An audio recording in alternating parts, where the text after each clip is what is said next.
going on, guys? It's your boy Blackout Jones back. Yeah, that's right, I'm back. I'm here to stay. No more 720p productions. We got 1080p productions now. If you treat me right, you get 2.7K. If you treat me real good, I'll give you 4K footage. I don't want to blow up my computer, with all that fucking process. Anyway, besides the point, back again, Fruits Basket, episode 1, season 2. If you haven't seen them, check out my reviews on season 1 of Fruits Basket. I think I covered that whole season. Might have been a partial cover, but it was a good show. I liked it. I liked it last season. For this season, I had a few expectations. As any consumer, of course, you're gonna have expectations when you're about to watch something, start something, continue something. For Fruits Basket, of course, I just assumed that we're gonna see a new Zodiac character each episode. That was pretty standard. You just kept punching them through. Wasn't too many, curveballs during that last season. I was expecting Honda to drop gems, wholesome gems and messages through the whole episode, and talk about how they're all shitbags and bad people and, save the day. Also, I was waiting for, but unfortunately for this episode, we didn't see that. We didn't see a lot of Honda this episode. We saw her for maybe less than goddamn 2 minutes. We saw Honda for less than 2 minutes. We saw her in the recap. It might have been less than 1 minute we saw Honda. I didn't like that myself, but we'll get into that later. Yo, big shout out to the production team of Fruits Basket, yo. I know y'all saw the intro. I know y'all saw the outro. Oh my God. It's been a year since season 1. I forgot how clean the animation was, how much time they took with the production. Big ups to them, man. I mean, that intro? Did you hear the drums in there and the keys? God damn.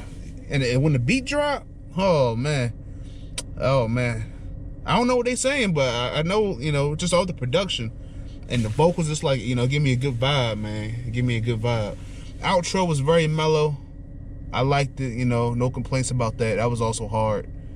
That's a good production, man. They put that budget they got over there is crazy. Whatever they got, Jesus Christ. Besides the point, big ups to them. Let's move on. I hate to say it, this episode was some mid. If you don't know what mid is, in reference to weed, you got good weed, you got dirt weed, you got mid, which is alright weed, might give you a headache, and then you got like good weed, it's alright. Then you got exotic, the shit they make in laboratories and shit like that. This episode was not exotic. This episode was mid. This episode was not a type of episode that you open a season with, in my opinion. But to each his own. I'm sure a lot of people like it, maybe, but this episode was some mid. Like, it was like a side plot for a side character. It's like the side plot of all side plots for a character that we don't give two fucks about. I don't even know her name. Like, I was going, try and, look up her name, but we don't care about her name. I know y'all don't care about her name. We're not going. It's like, why? Her name is Underling number 1. That's her name. Underling, the head underling. That's her name. But obviously it was a setup episode, so who has a setup episode for number 1? Because they introduced a new character, 2 new characters. He's a bit of an oddball. Fuck his name, man. I'm gonna get his name. His name is important. I'm gonna get his name. Fuck it. I don't have time to get his name right now, but you know who I'm talking about. It's the guy. It's the guy who met Yuki, and he was sleeping in the student council room, and the female character, I think her name is Craigu. Please forgive me. I'll have the names next time. I promise you. I got you a new camera. I promise you I'll get the names next time. But yeah, so he's a bit of an oddball.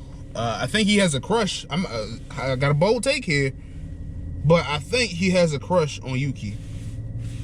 Just a hunch. I don't know, but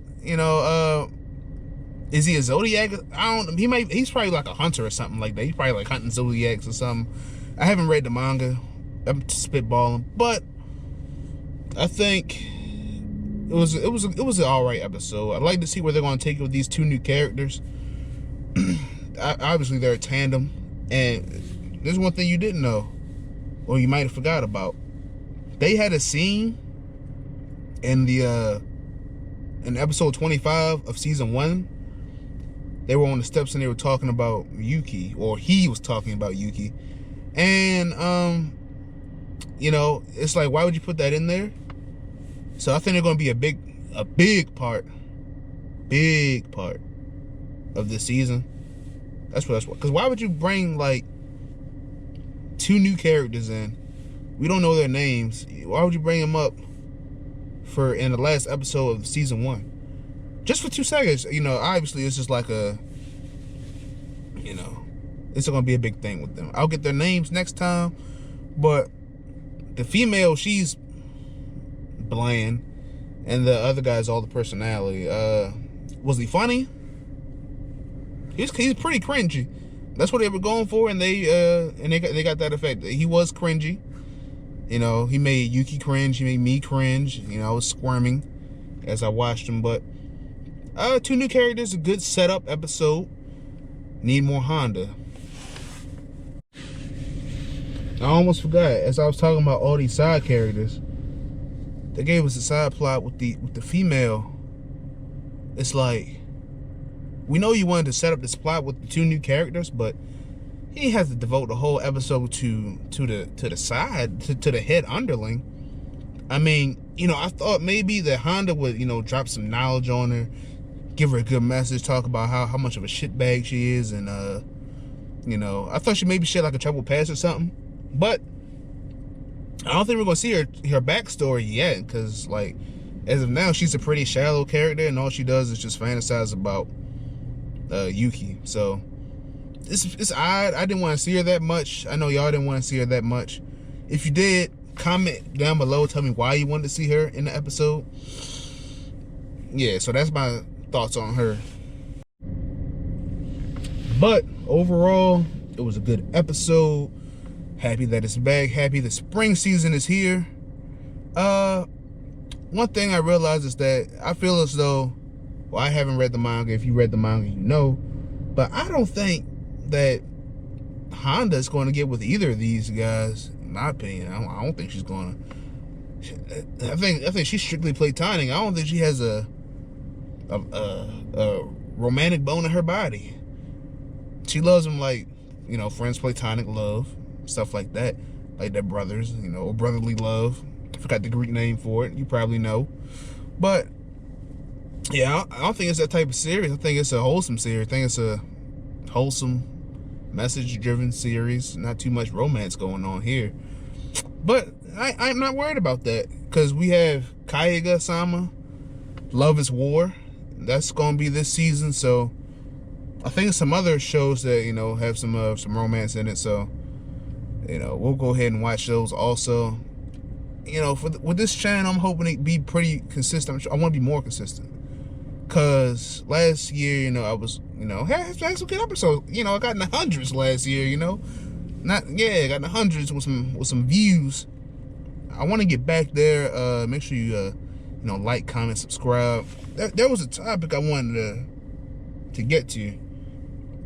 It feels like I'm not staring in the camera enough, but let me see. Checking my notes. Yeah, not too much love. Not that type of series. But yeah, overall, it was a good episode. We didn't see any characters besides Honda for less than a minute, Yuki, majority, and the head underling. That's all. That's everybody we saw for the whole series, for the whole episode. Hopefully, episode 2 will come stronger. Probably not. But nah, let me stop. I'm gonna stop. Episode 2 will be strong. I think it's summer break coming up too. Or did summer break just end? I don't know. But overall, episode was alright. Blackout Jones signing off. Make sure you subscribe, comment, and like down below, please. Please. And have a great day. And stay corona free, please. Peace.